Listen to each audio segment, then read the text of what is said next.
My question is, Darren, I've had the most successful year so far in my business this year. I'm very thankful for that.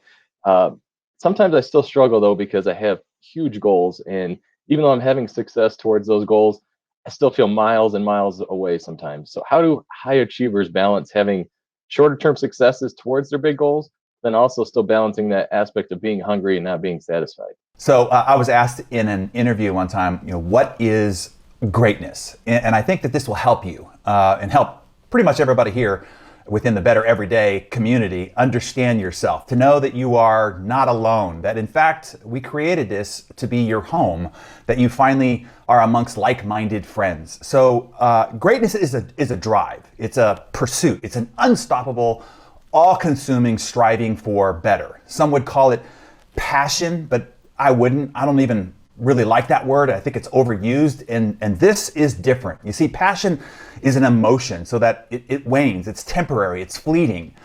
So like all emotions, it actually comes and goes, it ebbs and flows. But the kind of drive that you're talking about, that I'm talking about here, is what's called obsession.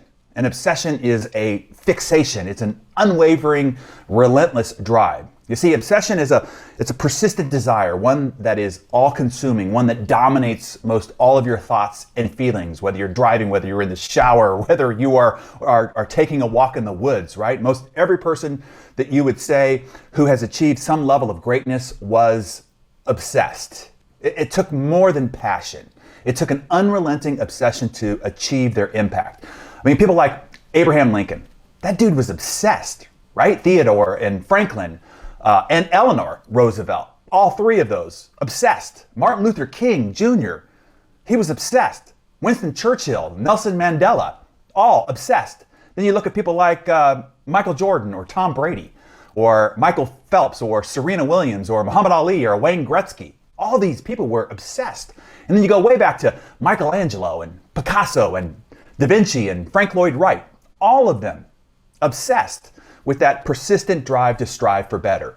So people who have that drive, that obsession, have a fire inside that rages within, a fire that cannot be tamed, nor do you or do I or do they ever want it extinguished. We want more from life, more than others around us seem to want from their life. So yes, Nick and everybody else here, we dare to desire to be great.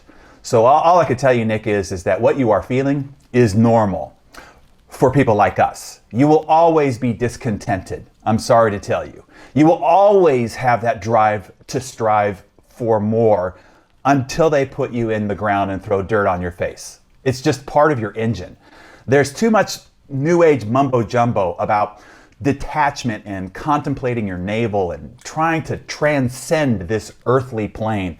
I think a lot of that is just mental masturbation. I mean, we might be spiritual beings having a human experience, but that also means we are supposed to be having that human experience. I mean, how tragic is it that as a spiritual being who desires to experience what it is like to be human, spends their whole human existence not having a human experience? They spend it trying to be spiritual.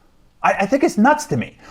This is why I resonated so well with Jim Rohn. When asking him, what is the purpose of this life? He said, quote, "The purpose and goal of this grand adventure is productivity. To see what all you can do with all you have been given. To stretch yourself, to go for more, to grow, to climb the ladder and reach for those things on the high shelf of life." So Nick, I know your drive.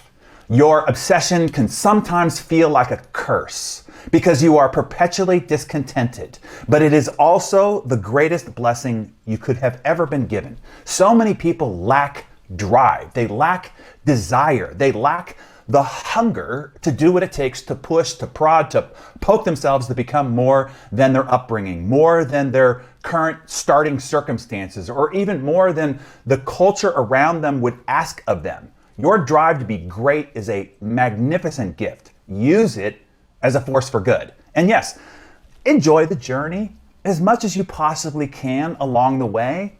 Yeah, take a second, smell the roses. Celebrate the victories, have the champagne shower, right? Hug your family every day. Rest and recover. Then keep going out there and kicking butt. The world needs your greatness. It needs your drive to make a positive impact.